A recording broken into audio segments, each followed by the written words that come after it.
Welcome to episode number 24 of the G5 Hive, where we aim to bring you all the honey in G5 college football.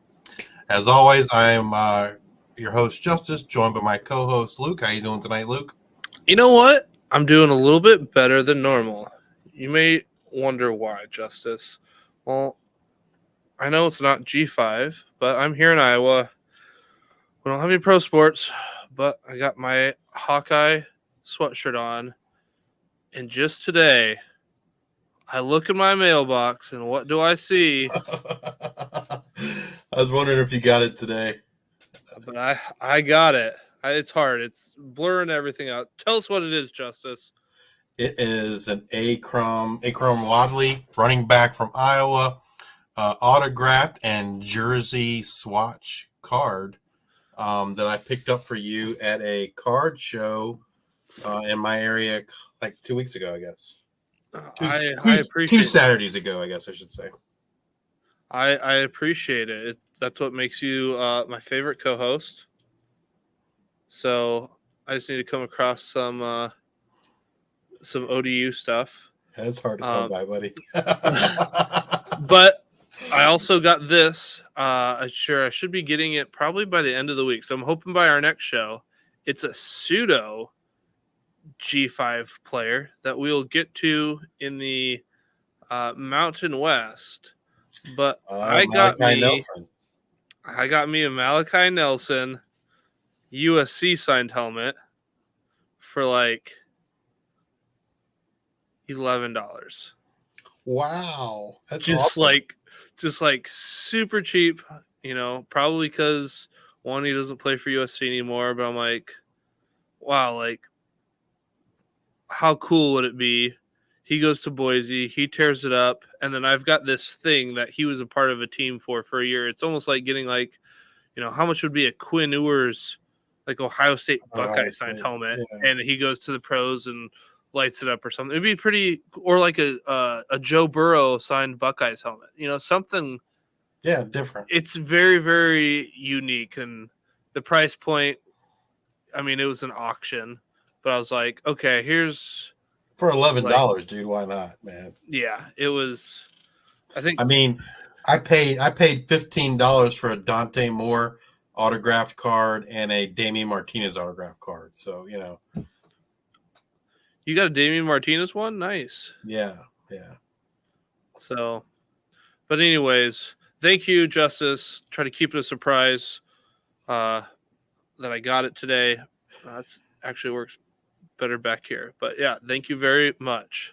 Yeah, man, that's a cool card. The particular guy I bought that from, he had a lot of different college cards I hadn't seen before, and they were really cool. Most of them were players that I wasn't interested in purchasing, but they were cool to look at nonetheless. But then like I said, I saw that one, thought it was cool, got that for you, and then for myself, I got Dante Moore autographed, of course, UCLA card, Damian Martinez, Oregon State, and then I got a Chris Johnson East Carolina card. Oh, all right. So I thought that was pretty cool. Yeah, definitely. Man, obviously old school, but him in an East Carolina uniform, I just thought it was cool. Bought it. So nice, good stuff. We do have some news we wanted to share this week. Kind of came out today that I guess the National Labor Relations Board ruled that Dartmouth men's basketball players are employees of Dartmouth and are allowed to go forward with an election to create a union. A lot's been going on in the NCAA. More recently, there was the court case, I believe, in West Virginia, where basically they asked the NCAA, are these players, are these athletes, are they employees? The NCAA said, no, they're not employees.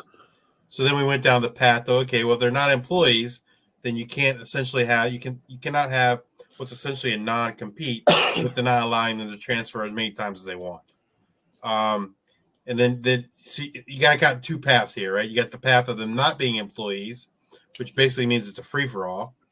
And then you got the path path where they are employees, and brings up a whole nother set of arguments. Okay, well, they're employees and they get paid by the university. They get health insurance. All just I don't know, a whole bunch of stuff. And so it's gonna be interesting to see how this kind of all plays out. I can see a path where it goes both ways, and perhaps like Luke and I were talking in pre-show that some conferences, whether it's the Big Ten and the SEC or them and some others, kind of go their own way. And I'll be very, very interested if players do become employees, how college football, maybe just college sports, but mainly football because we are a football podcast, how they get sold, because you can sell the NFL, and there's the AFC and the NFC. You don't sell them to TV networks as the AFC or the NFC. You sell them the package. You sell them to Amazon Prime as the NFL. Are you going to be selling it as college football? Are you going to be selling it as P5 football or P4 football? Are you going to sell it as G5 versus what? How is it going to get sold? My thoughts too is, as Americans, we want more, we want more, we want more. So maybe it's probably best to keep the P4 and the G5 together and sell it as a whole to get more people, more ratings, more people involved. Or do they split it off and you've got the P4 goes and does their thing, and the NCAA, they keep players not as employees, and they go down a different path. Like you said, you can see it going both ways. Well, what if they take the other path and they worry more about the academics, and then sports are kind of this other thing that happened? Yeah, I mean, ultimately, I think that's where it's headed. Is that the NCAA? There's going to be a split, and whether it's just two conferences or four conferences, I don't know. And they're just going to, at least, and I'm not sure how this would work, but I got to think that they're going to it's only going to be for football only, and they're going to do their own thing. Everything else would fall under the NCAA. That's just, I don't know. That's just kind of what my gut feeling says. The other thing is, if you have only two conferences, or whatever it turns out to be, you won't be able to do, a lot of traditions will die in the making of it, because you can't get a representative whole with a 12-team playoff, because you'll run into the Louisvilles this year, who kind of played a soft schedule that will make the 12-team playoff, when arguably they probably aren't a top 12 team in the country, because you have whatever the SEC teams beating each other up and whatnot. So I think the other part to it will be that the regular season might change, or maybe the conference championship moves to a playoff where they take away some regular season games, and it's just like basketball. You've got a conference championship bracket, and you'll have your conference champion, and then you'll have at-large bids, and it goes to the basketball model. Yeah, I don't know. Yeah, it's gonna be interesting. To me, it's kind of sad because you can kind of see at least for football anyway, kind of trending for some conferences. Ultimately, is it going to be just like the NFL junior, basically, where there's salary caps and all this kind of stuff. Yeah. So sadly, which we all know, college sports, specifically college football, are kind of dead as we have known them, and it's not going back that way. I'm excited to really watch and see what happens, because everything just got I think streamlined a little bit with these couple things going on. Yes, yeah, it'll definitely be interesting to see. All right, so for the good stuff this week, the topic this week, as we've been doing the last, I guess this will be the third week, We've been doing transfer portal and coaching changes going by conference. We've done the American Athletic Conference AAC and Conference USA. And this week we are on to the Mid American Conference, the MAC, a little bit of action. All So right. we're going to start off with the Akron Zips. And Luke, what do you got for coaching changes? All right, out OC Billy Fessler. He takes a QB coach job at UCLA. In comes Taylor Housewright. He spent his last couple of years, 2021 through 2023, at Montana State as the OC and QB coach there. That is the only coaches leaving Akron, which last year Akron wasn't too forgiving in the fantasy points. No, But they do no. have a quarterback there that I am kind of interested to see. He'll be the backup, I think, this year. But Carson Steele, or not Carson Steele, but Steele is his. I'll have to look it up. He was, I think, over in Arizona. Okay. So who's leaving and coming? They lose a lot of quarterbacks. Quarterback Jeff Undercuffler is out of eligibility, as well as quarterback DJ Irons is out of eligibility. I was curious if Irons could have gotten a medical red shirt, but he played 5 games, which is 1 game too many. Quarterback Ryan Jankowski is off to UMass. Running back Lorenzo Lingard is out of eligibility. Wide receiver Josiah Gathings is off to UConn. Wide receiver Daniel George is out of eligibility. And tight end TJ Banks is out of eligibility. Who's coming to town for Akron? They got Ben Finley, of formerly, most recently, California. Before that, he was at NC State. Running back Marquise Williams coming over from Minnesota. Running back Jordan Simmons coming over from Michigan State. And tight end Max Wiesner coming over from Missouri. So other than Finley, the only other returning quarterback they have is Taj Bullock, who did get some playing time last year, but left a lot Steel left a Wassels. lot to be desired. Steele Wassel's the other quarterback. Wassels. So he'll be a sophomore from Oklahoma.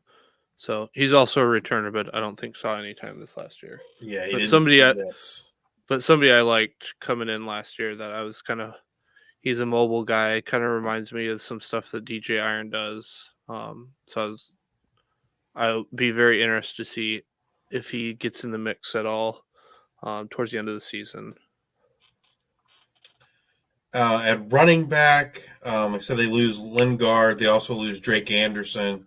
So that running back room is wide open for Jordan Simmons or Marquise Williams coming over from Minnesota.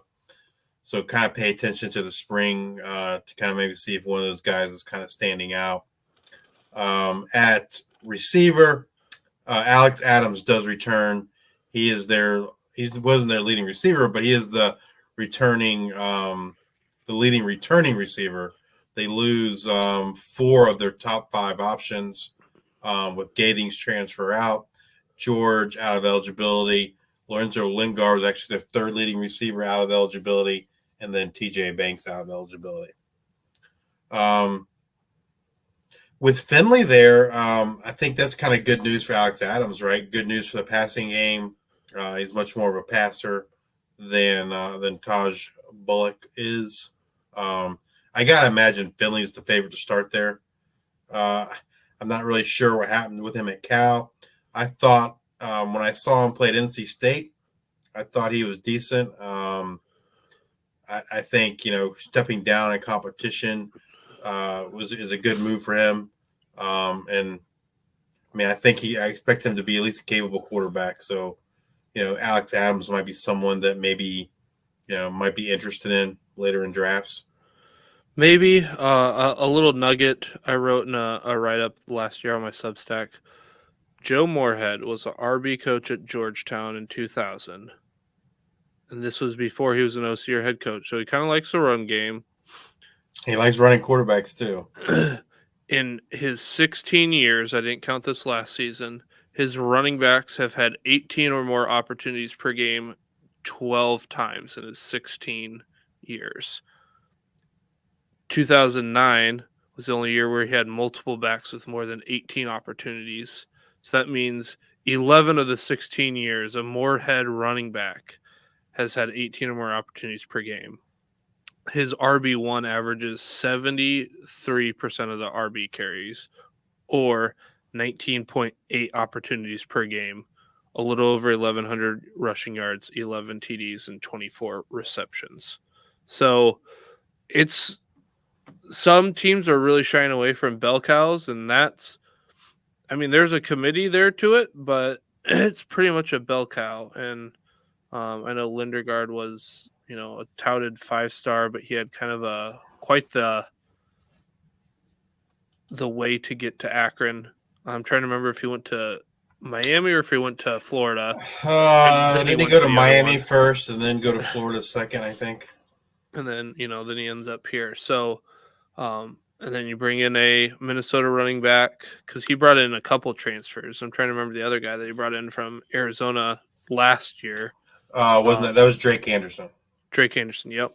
who is So, not returning. so it's uh, been using that transfer portal. So I might lean towards the transfer coming in from Minnesota would be kind of where I think in For the running Williams. backs. Yeah, and again, probably not something from a fantasy perspective that I am buying yet. I'm just watching because I don't think anybody's going after Akron Absolutely, yeah. The other running thing I backs. wanted to mention about Akron is they do lose 3 of their offensive line starters, so they kind of got to rebuild that offensive line a little bit, which will obviously affect the running game and the passing game too. All right, next up is the Ball State Cardinals. All right. Out OC Kevin Lynch. Kind of. So this was very, very interesting when I was looking this stuff up. So I go through and I look at their 2023 stuff. I look at 2024. Some websites or schools have not updated to 2024. So then I'm looking for articles, this and that. Also, 24/7 has published a nice uh, coaches coming and goings, but I've noticed that isn't totally up to date. But yeah, Kevin Lynch, uh, his Twitter bio doesn't match what the college website says. So he was an OC last year per the 2023 website, but his Twitter says that he is the assistant head coach and QB coach. Again, all their website stuff says 2023. So I'm gonna go ahead and take a guess at his Twitter, all the things that he's his Instagram, all these things that he's interacting with kids and recruits says that. So Kevin Lynch goes from being an OC to a QB coach, and then um, in comes Jared Elliott, who was a co-OC in 2023, but now X or Twitter says that he is the OC and tight ends coach, even though the website says he was a co-OC. So the website, kind of jives a little bit that with having a co-OC in 2023 and the Kevin Lynch. So while Kevin Lynch isn't out as a coach, he just takes his title from being an OC to a QB coach, and Jared Elliott goes from being a co-OC to an OC and tight end coach. Also, coaches leaving DC Tyler Stockton. He is now the co-DC and safeties coach at Boise State. Then we've got in comes Jeff Knowles, DC and inside linebacker coach. He spent 3 years as a defensive quality control at NC State, 3 years at NIU as a linebacker coach, and 1 year as a DC and linebacker coach. So he was, of those 3 years at NIU, 1 year as the linebacker coach, 2 years were linebacker and DC, and then most recently he spent the last 2 years as a DC at Butler. So, pretty much just losing a DC in all of this. Defensive coordinator and adding another. So, but I did want to at least bring it up so people were aware. I am a very big proponent that systems in college. So it's nice to know Ball State probably not really changing much of the system. All right, who's leaving? We got quarterback Lane Hatcher, finally out of eligibility. It seems like he's been around for a long time. Running back Rico Barfield transferred to Northwest Missouri State. Running back Vaughn Pemberton is in the portal but has not selected a new school yet. Wide receiver Ahmad Edwards out of eligibility. Tight end Brady Hunt has gone over to South Carolina. This next one I just wanted to include because when I was going through the transfer portal stuff, I didn't realize this guy had a kid. But kicker Adam Vinatieri Jr., I guess kicker at Ball State, he is in the transfer portal. Not sure where he's going to go. They do lose 4 of their top 6 offensive linemen. So who's coming to Ball State? They got a quarterback Chase Harrison coming from Marshall, and wide receiver Justin Bowick coming over from Eastern Illinois. They do have, in the quarterback room, they still have Kill Kelly and Caden Samanza. If you recall, Caden Samanza kind of started for him, right, in the beginning of the season, and then played his 4 games. They said, well, we're going to redshirt him. Given the fact that they played him so early, I got to lean towards him kind of being the quarterback this year. I know a lot of people like Kill Kelly and his skill set, so to speak, because he's a running option, but it just seems odd to me. They played Samanza early on, and I would think that it's at least a competition for sure. I would think, right? But the fact that they played him so early in the season kind of leads me to give him the nod to be the favorite. Running back Marquez Cooper returns. He was their leading rusher. As I said, Cal Kelly likes to run the ball. He was their second leading rusher. He does return. Looking at receiving pass catchers, the other tight end does return. Tanner Koziol, who was in the portal but did decide to return to Ball State. Their top leading receiver that is returning is Queon Magwood. Had 59 targets, 41 catches for 358 yards and a touchdown. Koziol was their leading tight end, 55 targets, 34 catches, 295 yards, and 3 touchdowns. And as I mentioned, they lose 4 of their top 6 offensive linemen. They do return 2 starters from last year. One was a freshman. I'm not sure if he was true or redshirt, and then one was a junior last year. So they will have some rebuilding to do along that offensive line. All right, next up is the Bowling Green Falcons. All right, Bowling Green coaching changes. This 7-6 team decided, you know what? We're okay with 7-6. Let's make no coaching changes this year. But we do have a lot of players leaving and a couple players coming in. Justice, who do we got leaving? So they lose quarterback Camden Orth out of eligibility. Running back Teron Keith is off to Western Kentucky. Wide receiver Abdul Fattah Ibrahim is in the portal. No destination declared yet. Wide receiver Odu Hilaire is out of eligibility. Wide receiver Austin Osborne is out of eligibility. And they lose 4 of their top 5 pass catchers.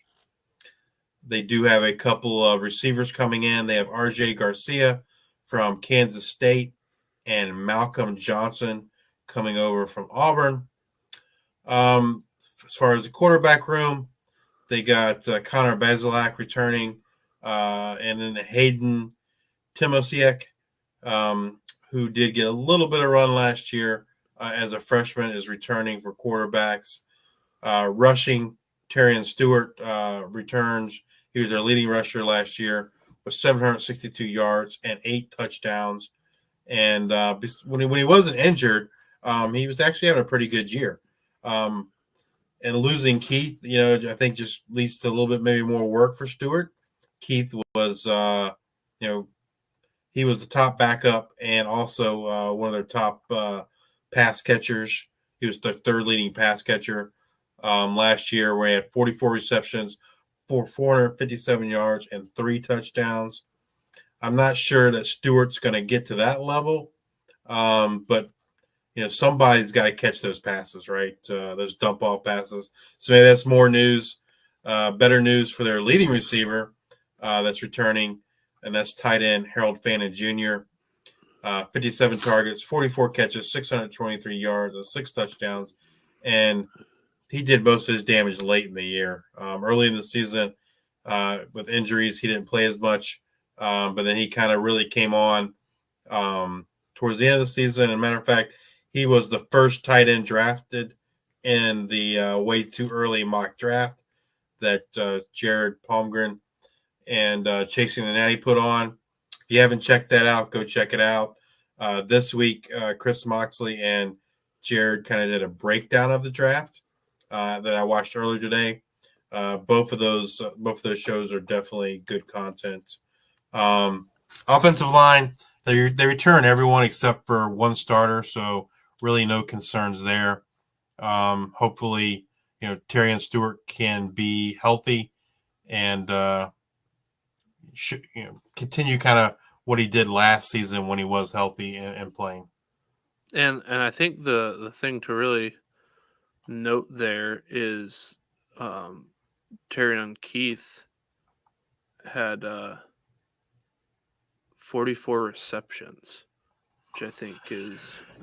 Yeah, it's going to be interesting to see what they do with that, right? I mean, can Stewart catch the ball? Sure, but he has never caught that volume. So are they going to... You got Hilaire at 45, Hannon at 44, and then you got a tight end and then a running back as your lead. So does that lead to more catches for Fannin, right? Possibly. Yep. I mean, I don't have the ADOT of like what those 44 receptions are, if they're something close to the line of scrimmage. Because if they're close to the line of scrimmage, if I'm remembering right, Fannin was like, I don't know, 8 to 12 or something like that. So that might be right up his alley. Yeah, I don't have ADOT information open right now, so I can't really look that up. No problem. But yeah, that definitely something to consider. Either my bet right now would be Fannin gets more work, and he kind of like is a guy that I'm really really interested in. But then the other part is, do I take Stewart in a draft and feel good that, hey, he got hurt. He only played 9 games, but he was really, really close to 1,000 yards. I mean, 762. That's not really close, but, led the team. So Fannin's ADOT was 5.7. 5. So, you're just working the middle of the field. Teron Keith was 0. So, yeah. So they're just dump offs. Yeah. So, that very well could be Teron Stewart. We'll see, or is there somebody that they feel comfortable else with, like maybe playing that role? Yeah. All right. Next up is the Buffalo Bulls. All right. So there's kind of a lot going on here in Buffalo, which probably a good thing because I'm going to look up their schedule because I don't have enough. 3-9, so not too good. They're 112th out of 133 schools for records. So out is their head coach, Maurice Lindquist. He goes and becomes the co-DC and cornerbacks coach at Alabama. Quite the change for him. And then OC DJ Mangus, he is now the offensive aide for the Buffalo Bills. This happened when Joe Brady took over as the interim OC after their bye week, and just kind of history is Mangus was with Joe Brady at LSU in 2019 and was his kind of right hand man as the LSU pass game coordinator. Then he also went with Brady to Carolina as the Panthers OC. So he's just kind of been riding that coattail, or they've got a really good connection there. DC Robert Wright, he is now the co-DC and linebacker coach at Syracuse. In Pete Lembo, head coach. So going back, starting the furthest back to now, 2019 to 2020, he was a Memphis assistant head coach and special teams coach. In 2018, he was Rice assistant head coach and special teams coach. 2016, 2017, Maryland assistant head coach, special teams coach, tight end coach. He was the head coach at Ball State 2011 to 2015, and then most recently 2021 to 2023, South Carolina as assistant head coach and special teams coach. This is perceived to be a pretty nice hire, as he seemed to be in the running for a lot of head coaching positions, or at least seemed that way. Whether it's head coaching or OC, it seemed like he was, and it wasn't just this year. It seemed like last year he was kind of a name that got floated around a lot. Any thoughts about that, Justice, or comments? Not really. I mean, I don't know. It doesn't excite me. I'm So not we'll excited by the hire. so we'll see. And then OC Dave Pat Pat Node. Pat Node. So in 2023, he was an analyst at Virginia. 2022, he was kind of at ODU as an OC and QB coach. Tell me more about that, Justice. Yeah, he was there from I want to say maybe mid to end of January, early February until August. So he was only here for a couple months, like 6-7 months. Was fired before ODU ever played a game that season. So must have not had good spring practice. I don't really know what happened, but whatever it was it was serious enough that he got fired before the season started. And then 2019, 2021, he was the Georgia Tech's OC and QB coach. But he has been coaching in general since 1991. So that's 33 years ish. So guy's been around a lot and knows some folks. He's got a lot of experience. When ODU hired him, I was severely disappointed. I don't think his offenses have been that great. He had both Jeff Sims and Jahmyr Gibbs at Georgia Tech, and I don't know. I just feel like Jeff Sims has proven not to be great, but Jahmyr Gibbs is a totally different situation. I don't know. I just felt like I just wasn't excited by his offenses there at Georgia Tech. They didn't seem to do anything great, and so I wasn't excited when he came to ODU. I'm even less excited about him now at Buffalo. Well, isn't that 2019 to 2021 timeframe the triple option, like the option? Or is that getting out of it? No, I think that's when he was there when they came out of it. Okay. Because he, like I said, he was there with Jeff Sims and Jahmyr Gibbs freshman year. He was those. Okay. And then Joe Bowen, he comes over as the DC.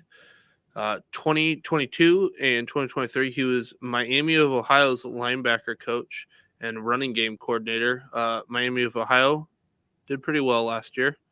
And then 2021, he was a defensive grad assistant at South Carolina. Wait, didn't you say the head coach was from South Carolina last stop? I sure did.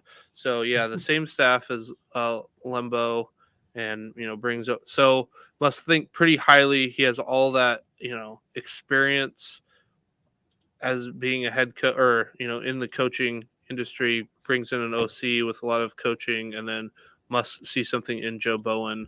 So maybe a guy that you kind of keep an eye on is maybe a potential head coach candidate here in a couple of years or so. Um, yeah, I think this is good for him. Who do we got coming and going? So they lose quarterback Cole Schneider. He is over to another MAC team, Eastern Michigan. Running back Mike Washington is in the portal to be determined, has not announced his destination.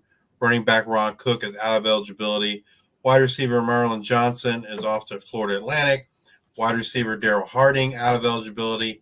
Wide receiver Booby Curry is out of eligibility. Wide receiver Cole Harity is out of eligibility.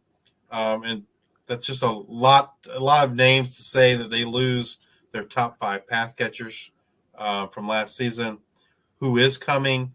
Wide receiver Tajee Johnson coming over from Boston College. At quarterback, from a returning player that played last year, they got CJ Agbana returning at quarterback. Running back, their top returning running back is Jaquez Barksdale, who had 248 yards and 2 touchdowns on 54 attempts. They also return freshman Lamar Sperling and sophomore Aljay Henderson at running back. The leading receiver that's returning is someone that was a kind of a hot commodity early on in the preseason and before the season started, and that's Nick McMillan at Buffalo. Last season he had 20 targets, 13 receptions for 180 yards and a touchdown. That wide receiver room is certainly cleared out for him. I'm just personally not super excited for his outlook given the coaches changes as well as the quarterback changes as well. I think Agbana is much more of a runner than a passing, known for his passing. Last season, Agbana was 8 for 21, which is only a completion percentage of 38% for 87 yards, 1 touchdown, 2 interceptions. He did most of his damage on the ground. 51 attempts, 214 yards, and 3 touchdowns rushing. So I am not personally not excited by anyone in this Buffalo offense for fantasy purposes. I mean, as a wide receiver, your wide receivers, all of them leave, but your leading guy has 40 receptions. Nowhere near. And that was an offense that was an offensive system that had produced, fantasy viable wide receivers in the past. And 40 receptions is not getting you anything viable in fantasy. So this team will definitely be I won't really pay attention until they show me something. Yeah, absolutely. Um, All right. Next up is the Central Michigan Chippewas. did you mention who's coming in? I don't remember. Yeah, they got Okay. the receiver from Tajee Johnson from Boston College. All right. But yeah, Central Michigan Chippewas out is their OC wide receiver coach. Kinda. So Paul Petrino goes from the OC wide receiver coach, or I guess, yeah, he did leave.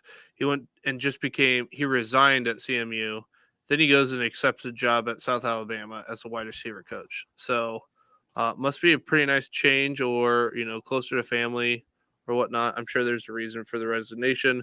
Maybe it was something for, money wise, trying to do something solid for Central Michigan. Not sure. It goes down to South Alabama. Doesn't have to be OC, just a wide receiver coach. And who comes in? Nobody. It's still vacant.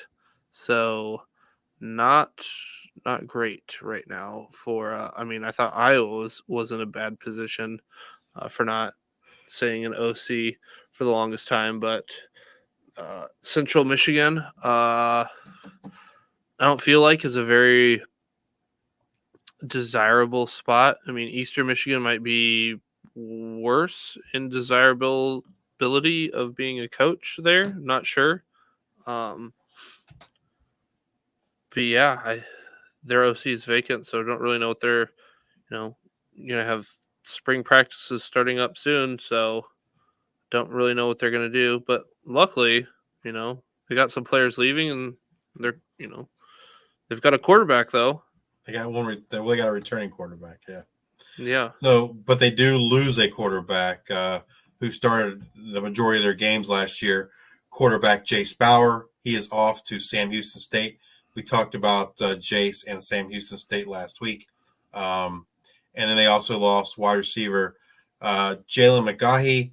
Jalen kind of had like that one, the big game. Was it last year or 2 years ago where he like went bonkers on week one and It was 2 years ago. everyone added him, and then he pretty much did nothing after that. And they don't really bring in anyone of note in the transfer portal. As Luke alluded to, they do return Burt Emanuel Jr. at quarterback, who was a fantasy favorite of last season. Right now, the quarterback room is his. So, maybe we'll be back in on Burt Emanuel Jr., who was kind of electric 2 seasons ago now, I guess it is, with his legs and on the ground. Didn't get to play as much last season, but and you're not paying a premium price like you were last year for him. So unless they bring in an OC that's just very different, wants to throw the ball a lot, or they bring in some other competition for Burt Emanuel Jr. I think Burt Emanuel Jr., given I think the price that he will go for in college fantasy football, is definitely someone to be looking at. They return both their leading running backs, and Marion Lukes and Miles Bailey. And then at receiver, they return, their top 5 receivers, but none of them, last year, none of them were, fantasy viable. And if Burt Emanuel Jr. is going to be your quarterback, I wouldn't really be looking at any of the receivers. Offensive line, they do lose 2 stars, but return 3, so not terrible there. I mean, I really think the only fantasy asset that folks should be considering at this point is Burt Emanuel Jr. at quarterback for Central Michigan. So I just found this. It was just posted 8 days ago. I must have missed this. But the school doesn't have anything yet for an OC. But it says that they intend, so I don't think they actually have hired anybody, but they intend to sign Jim McElwin as their offensive coordinator. Jim McElwain? Oh, McElwain, sorry. From the FCS. Where was he at? I'll have to find that. And then they were going to hire B.T. Sherman as the wide receivers coach, assuming that is correct. Morgan State. Okay. Yeah, I don't really know anything about Morgan State, so interesting. So, yeah. Let's see. So he.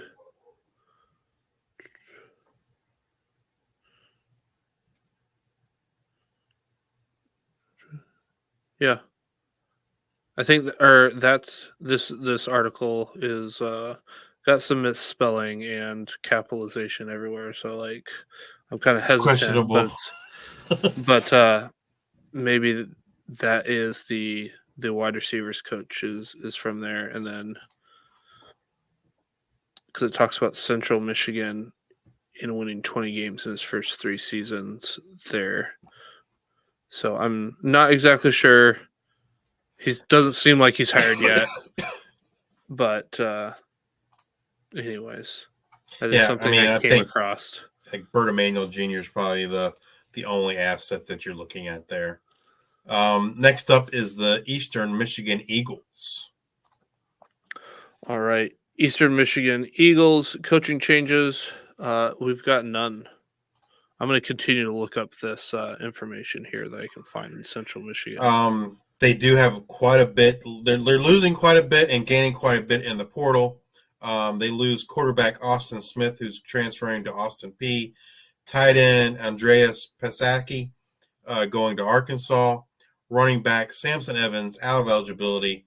Running back Jalen Jackson in the portal. No destination yet. They lose their top three rushers. Wide receiver Tanner Canoe out of eligibility. They lose 5 of their top 6 pass catchers, and they lose their top 3 offensive linemen.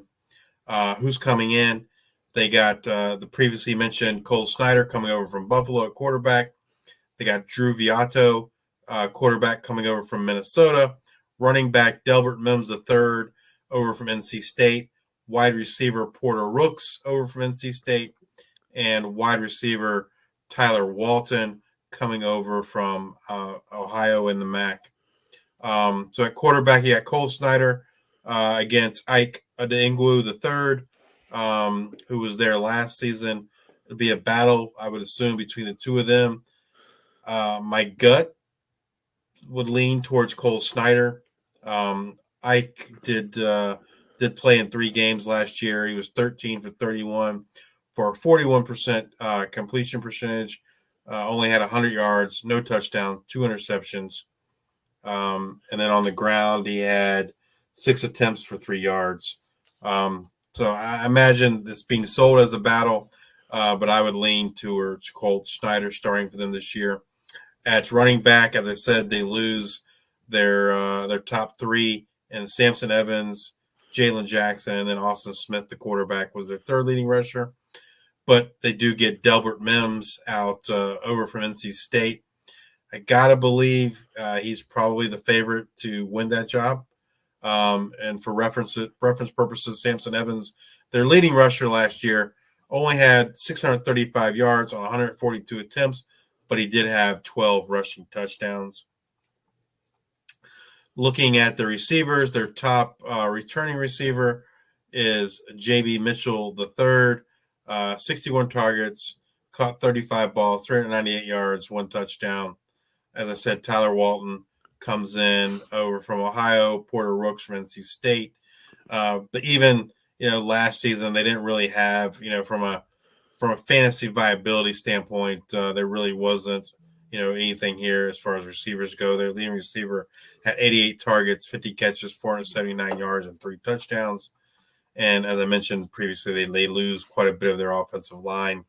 I guess if I had to pick one player, that's probably going to be Delbert Mims III. But Cole Schneider does have in a super deep league. I can see you using him at quarterback at least as a spot starter in a really deep league. I could see that as well. Cole Snyder showed up in our quarterback stats there during the season, so definitely can chuck it a little bit. I do have some more information on Central Michigan. So their OC is vacant. And how did you pronounce their head coach's last name? Jim Is it McElwain? McElwain. I mean, I'm just guessing. I don't have the spelling in front of me, but I mean that looks close, better than whatever I pronounced. But there were rumors that 8 days ago that they were going to hire BT Sherman as an offensive coordinator, and he is currently the offensive coordinator at Morgan State. But his Twitter or X still says that he is the OC there. So just smoke and mirrors right now at this point. But I really don't know how you can recruit. I don't know why you've got Cole Snyder coming in, Drew Viato. I don't know how you get people in without really knowing your OC. other than opportunity, Yep. right? Next up is the Kent State Golden Flashes. So nothing huge here in regards to um, changes in the coaching staff, but Kenny Burns is going to keep his coordinators going into year two, so that's great. Um, but they add Clay Patterson to be the co-OC with Mark Carney. So again, this was another thing that I had to like do some cross references with X and 2023 versus 2024, and I noticed a couple discrepancies. So this is, it might be a little bit different, but this is how I interpreted things. So Clay Patterson comes in. He's going to be the co-OC, and Lime Grover. He was the OC co-OC with Mark Carney before, or no, he was by himself. Goes from being the OC to just the the offensive line coach. So he was the OC and O line coach in 2023. Now he's just the O line coach. Then Patterson, he's going to coach the inside wide receivers and the tight ends. Previously, he was at USF coaching tight ends. In 2022, he was the tight end coach at Colorado before being promoted to interim OC. And then in 2018 to 2021, he coached tight ends at Minnesota. So he's always kind of been with those tight ends, but now he will, again, kind of like he had his chance there at Colorado, he'll get his chance to call some plays, and he will get to do that alongside Mark Carney, who was the tight end coach in 2023, and then in 2020 through 2021 he was the OC at Charlotte. So I'm not sure exactly who will be calling plays, but they might get the tight ends involved here. All right, who's leaving? They're losing quarterback Michael Alamo, who is transferring for his second time. He was at Purdue, came to Kent State last year, started the majority of the games for the Golden Flashes. Running back Jalen Thomas, who kind of came on strong at the end of the season, he is out of eligibility. Running back Xavier Williams is out of eligibility, and wide receiver Trell Harris has transferred to Virginia.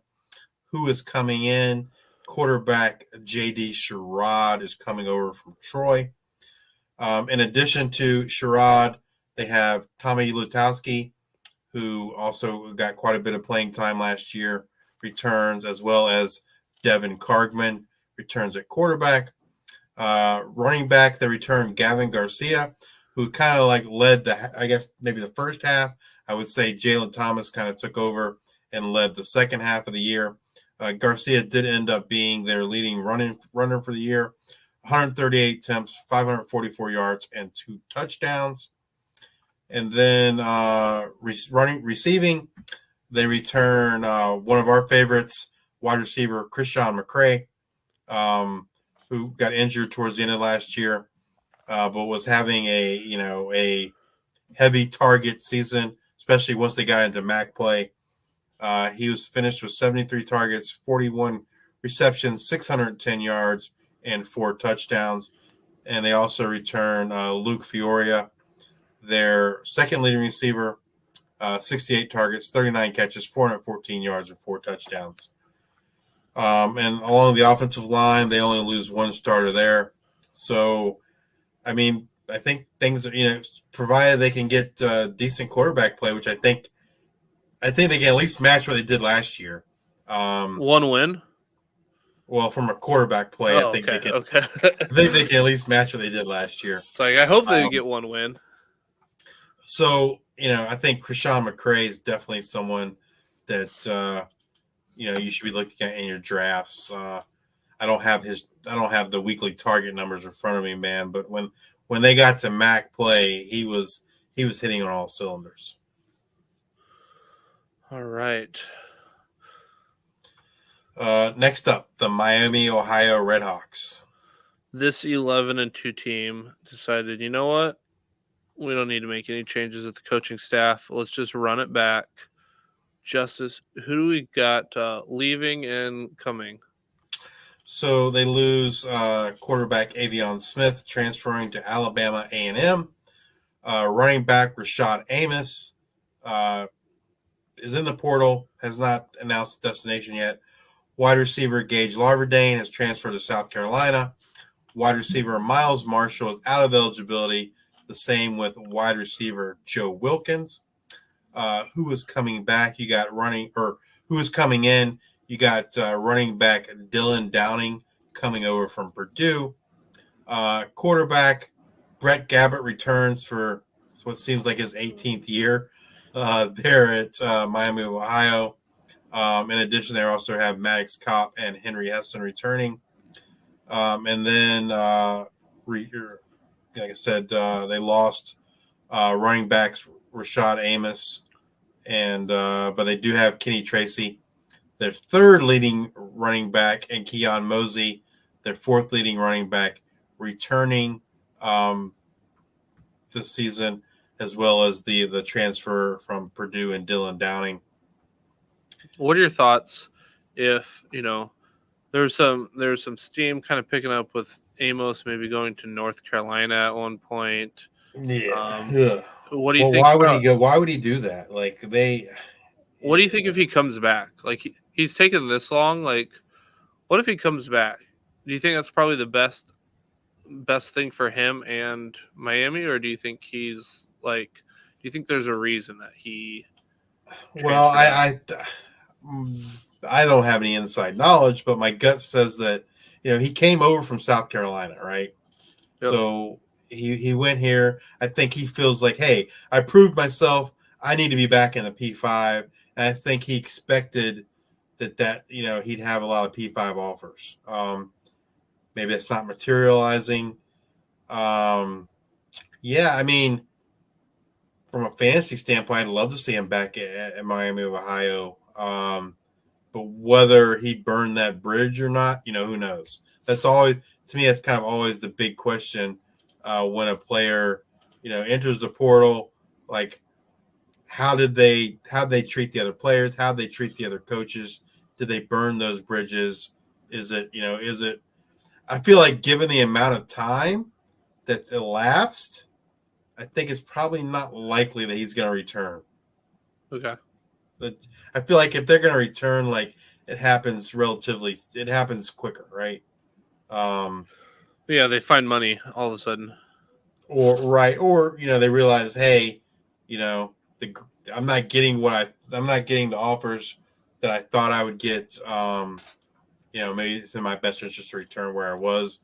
Before the game of musical chairs ends and I have no chair to sit in, right? I mean, that's kind of my personal opinion.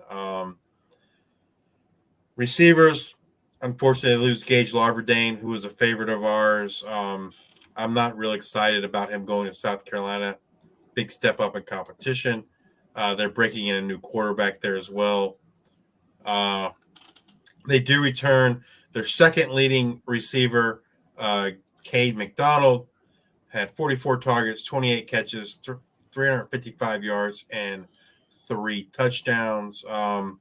Yeah, I mean, this is an offense, especially with Gabbert at the helm, that can support a fantasy receiver. But at this point in time, I don't know who that's going to be. So definitely a room to be paying attention to during spring practice. And they return all 5 starters along the offensive line, so that's definitely good news there. If they can, figure out who their leading rusher is going to be. Next up is the Northern Illinois Huskies. All right, coaching change here. We've got nothing. 500 team, 6-6. So what do we got for players leaving and coming? They lose quarterback Rocky Lombardi, finally out of eligibility. They lose running back / receiver Billy Dozier, transferring to Butler, and wide receiver Casper Rutkowicz is out of eligibility. Who is coming in? Wide receiver Kenji Lewis from Arkansas Pine Bluff. At quarterback, they do return Ethan Hampton, who played some for them last year, and Tom Foley. Running back, they return Antario Brown, their leading rusher, 212 attempts, 1,294 yards, and 10 touchdowns. They also returned his backup, Gavin Williams. And then at receiver, Trayvon Rudolph, who did enter the portal, then decided to come back to Northern Illinois, is returning. He was their leading receiver last year on 81 targets, 51 receptions, 531 yards, and 2 touchdowns. They also returned their second leading receiver in Grayson Barnes, who had 41 targets, 23 catches, 422 yards, and 5 touchdowns.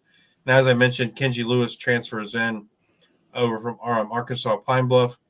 Last year as a freshman, he had 28 catches, 333 yards, and 2 touchdowns. They do lose 2 of their starters along the offensive line, so not terrible there. I think from a fantasy standpoint, it's Antario Brown and possibly Trayvon Rudolph are the 2 that you possibly looking at from from a fantasy perspective. Antario Brown should absolutely be drafted, and I can see making a case for Rudolph later on in the late rounds of a draft. Gosh, it was so nice. What was it? 2 years ago? No, he tore his ACL or whatnot, but it was like he had like those couple big games where it was like 250 yards. Like I don't know, I can't remember what it was, but he had a couple just he like had monster huge games, and that was his freshman year, I believe. Yeah. So maybe he can get back to form. He'll be a year past the injury. I think and the bigger question to be is quarterback. Can Ethan Hampton step up for Rocky Lombardi, who's like I said, out of eligibility. All right, moving on to the Ohio Bobcats. This team regular season 9-3, and it might be the most disappointing 9-3 because I think if I'm remembering right, they won their bowl game, so it got them to 10-3.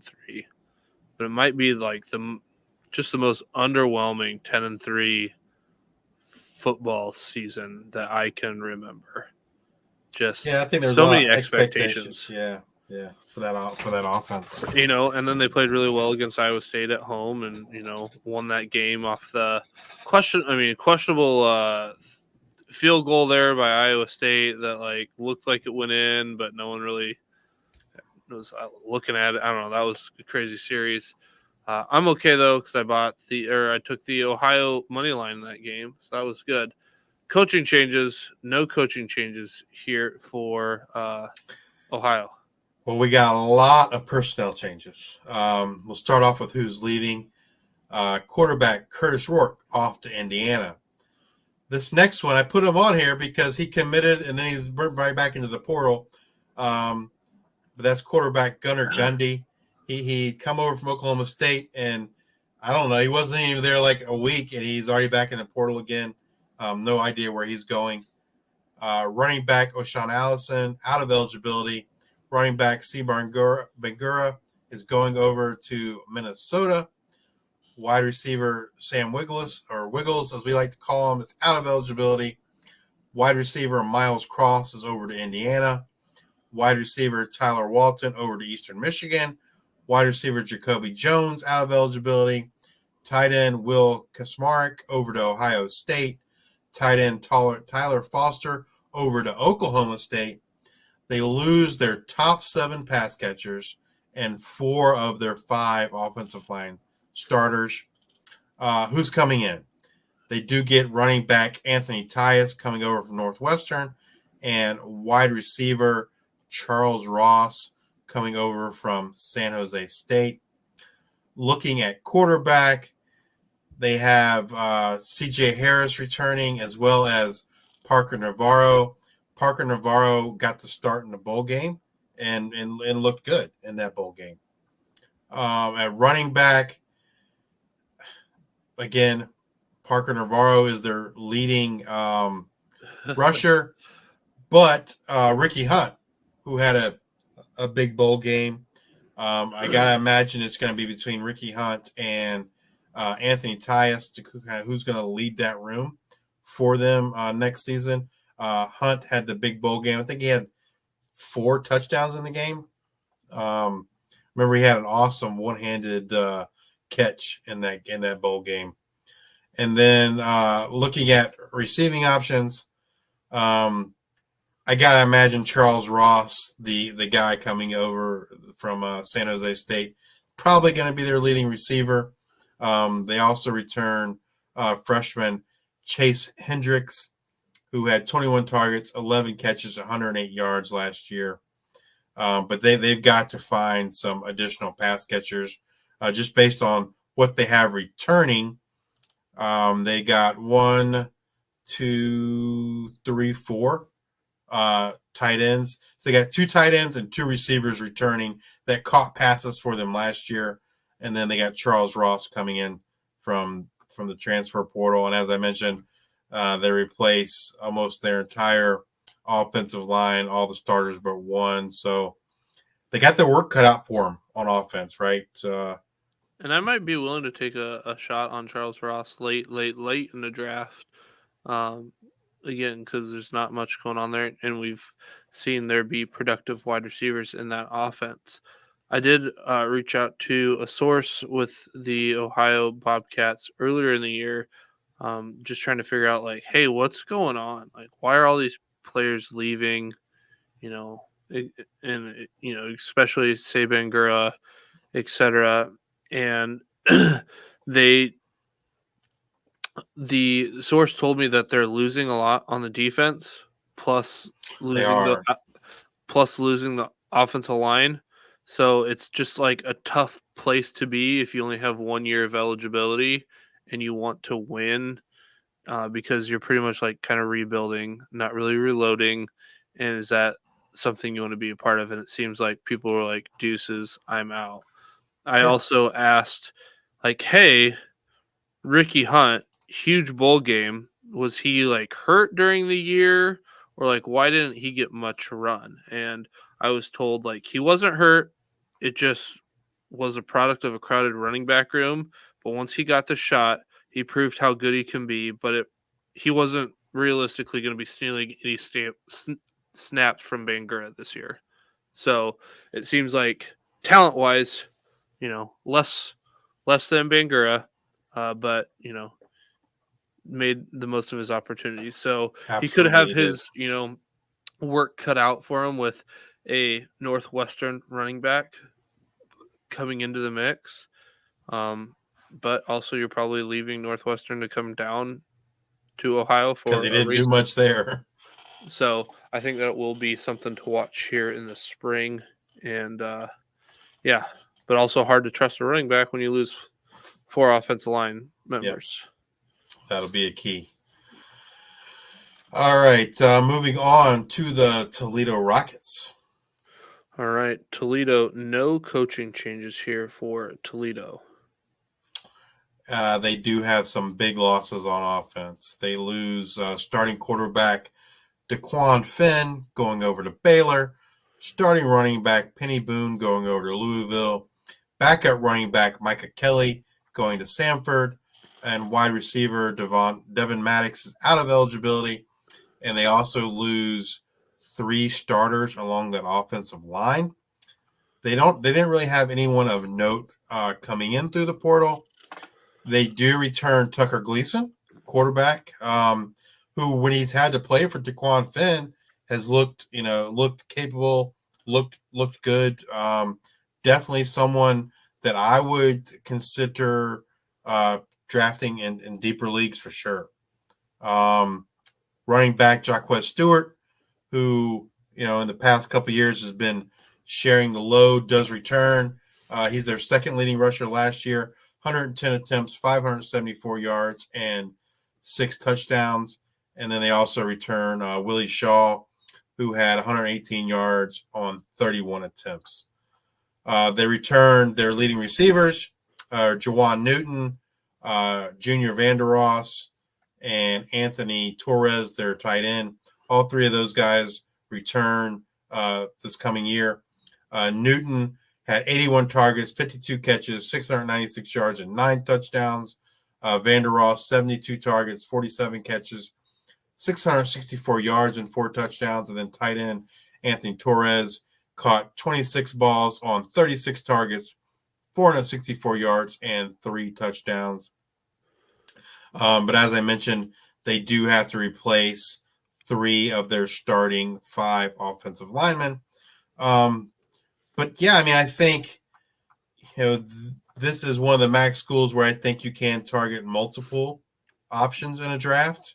Tucker Gleason, Jacquez Stewart, and even Jawan Newton or Junior Vandeross. And tight end Anthony Torres, 464 yards.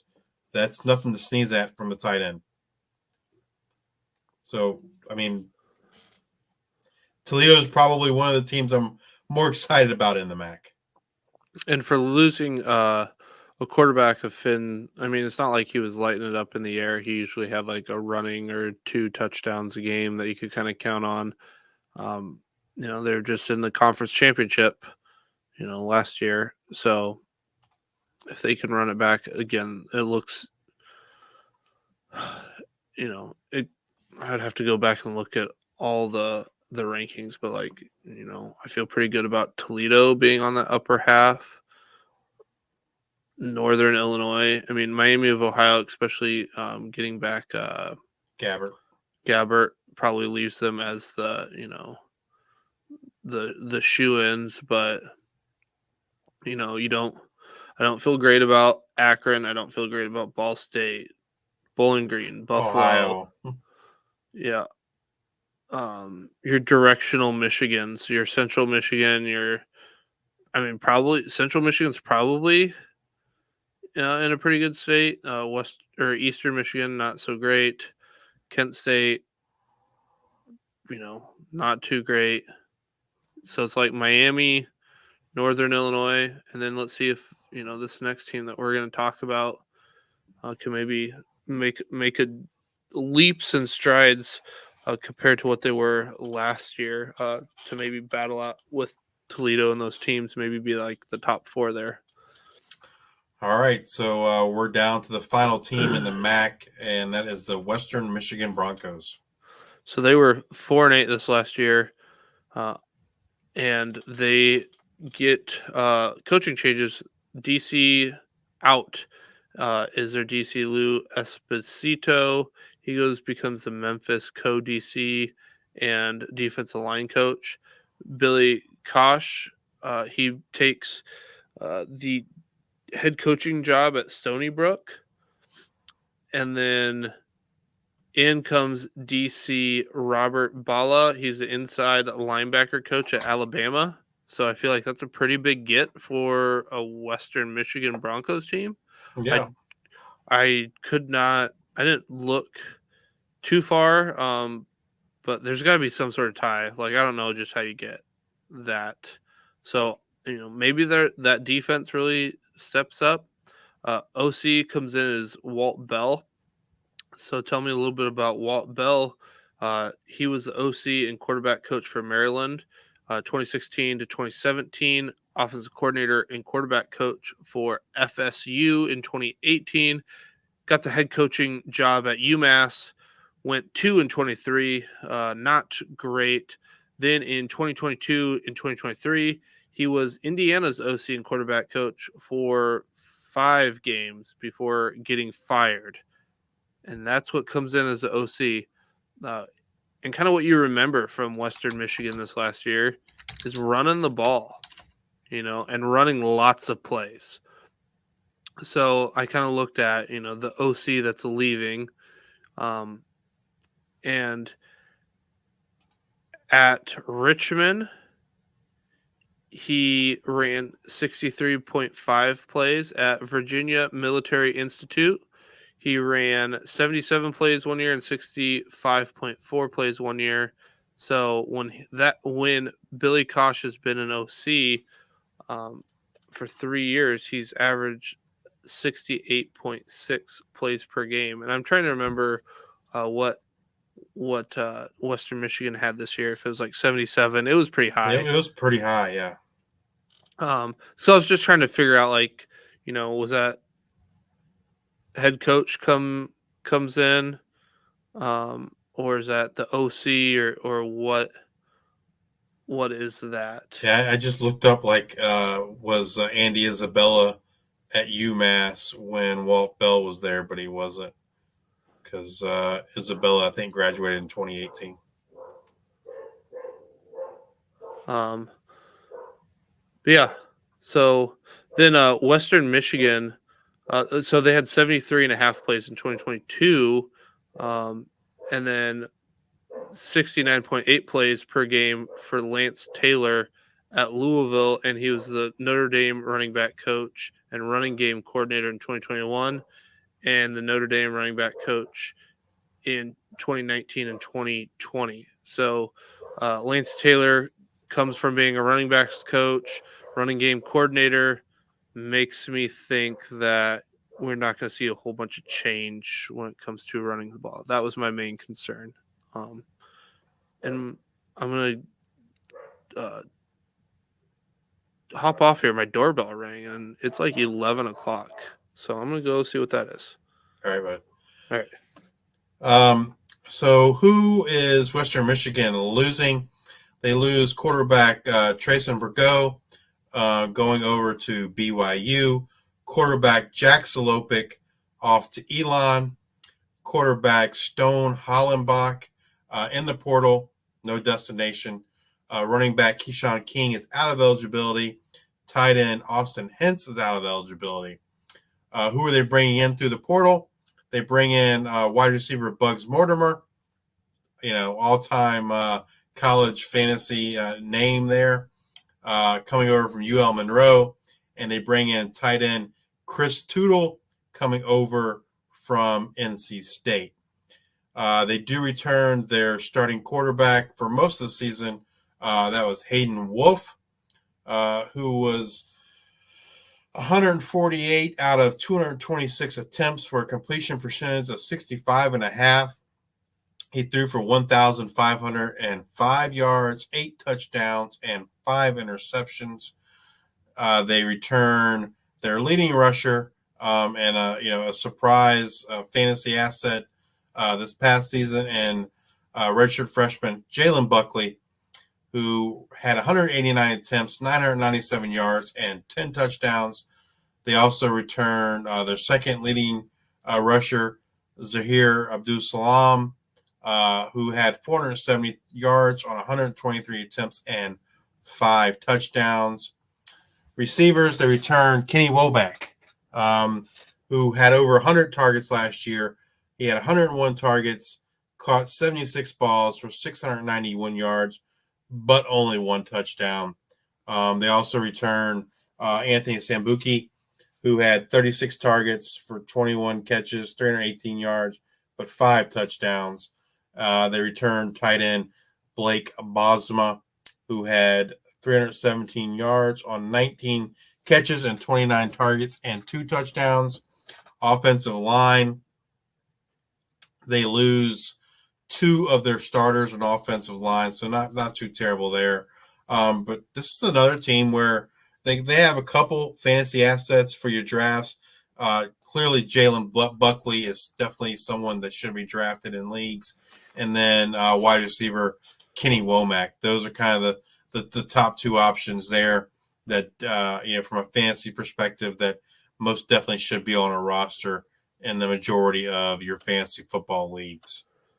So, and just hopefully they continue using, all those plays and don't care about the play clock. Running, yeah. They're hopefully it doesn't really keep matter that if pace of play up.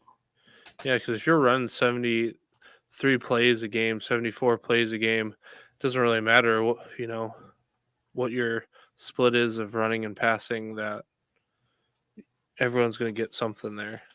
Yeah, Womack that really came on there at the end of the season. Once they got once they got into Mac play, man, he was lights out. How many do you have? How many targets he was getting a game? He was slot, right? I don't know. I don't know if he was. Well, I will filibuster for you guys or for you, Justice. But so let's see. It's 11 o'clock here in Iowa, and my doorbell goes My dogs are going crazy. I'm like, what is going on? Yeah, My he was wife's at primarily the door. slot, 96%. Wife's at the door. She came home for work, and she forgot. I don't know why she took the garage door opener out of the car. I don't know, but like couldn't get in through the garage, which is our normal way, and didn't have a key to get in the front. I have no idea what. I don't know, just wild. But All right, that's so what I was funny. got Kenny Womack's targets. So week 1, St. Francis 4 targets. Week 2, Syracuse 6. Week 3, Iowa 5. Week 4, Toledo 4. Week 5, Ball State 8. Week 6, Mississippi State 15. Week 7, Whew. Miami, Ohio 6. Week 8, Ohio 17. Week 9, Eastern Michigan 8. Week 11, Central Michigan 16. Week 12, 4 against Northern Illinois, and then week 13, Bowling Green 8. So definitely more in the There's back some up and half. down. It was Yeah, there right was some around up the and down, Mississippi State game. but starting in week 5, I'd say there's more of a trending upward. So, And then what was his A dot being out of the slot? 5 yards, 8 yards. 5 yards Okay, for the season was 5 yards. His highest so A dot in a game was 14 and a half, but then he had A dots. His lowest A dot in a game was 0.8. I So kind of like that, given that he's a freshman going in to be a sophomore, because you really don't have to care about your quarterback play. Like your quarterback should be able to throw like 5 yards. Um, so yeah, I like there with getting volume, especially in PPR leagues. yeah, I mean 100 targets. That's that's a positive That for should, sure.